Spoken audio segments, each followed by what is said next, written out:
This is Nick with Bill Brothers Roof and started my digital inspection at 753 Elkelton out here in Spring Valley.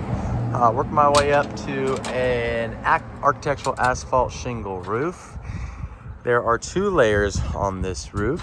Unfortunately, the second layer was not installed properly whatsoever.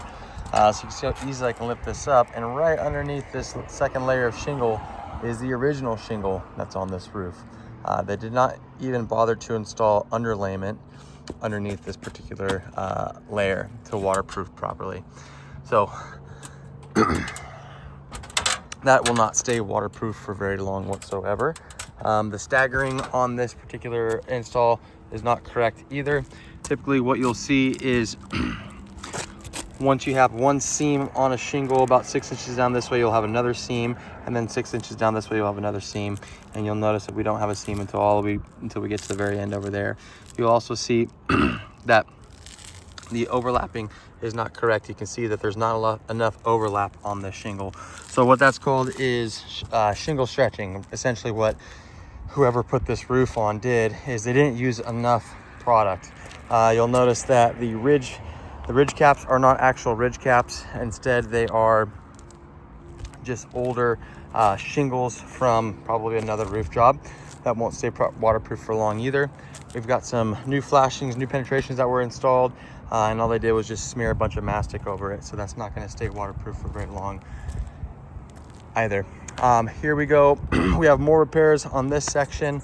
Just a bunch of mismatched shingles that were thrown on. Again, you can see all of the roofing shingles that were used as ridge caps instead of just using actual ridge caps. They went ahead and tried to seal off all the exposed nail heads, but all that sealant is starting to wear away as well. So each and every one of these exposed nail heads is a leak waiting to happen. We have a torch down roof over here. This roof looks to actually have been installed properly, so that is a good sign. What I would suggest doing when this roof gets redone is to swap out this torch down roof with a TPO roofing material. TPO is more of a commercial grade product. It does a fantastic job of withstanding any ponding water. I'm concerned that if it's the same company that did the actual roof, did the flat, that they didn't take it up high enough. So that's something that we'll have to determine once we tear this sloped roof off. But if we're redoing the slope roof or the flat roof as well, then we'll go ahead and ensure that the flat roof is installed properly as well. So based off of everything that I'm seeing, the amount of repairs that have been done on this roof, the very poor workmanship that was done on this structure, I'm going to recommend that we actually install this roof properly, tear down the wood decking, address any kind of bad wood that's underneath this property. It's always the unknown variable. But based on the fact that they just threw another layer on top of the original layer, I'm assuming that there's going to be some bad wood on this project. We're going to install a brand new drip edge along the entire perimeter.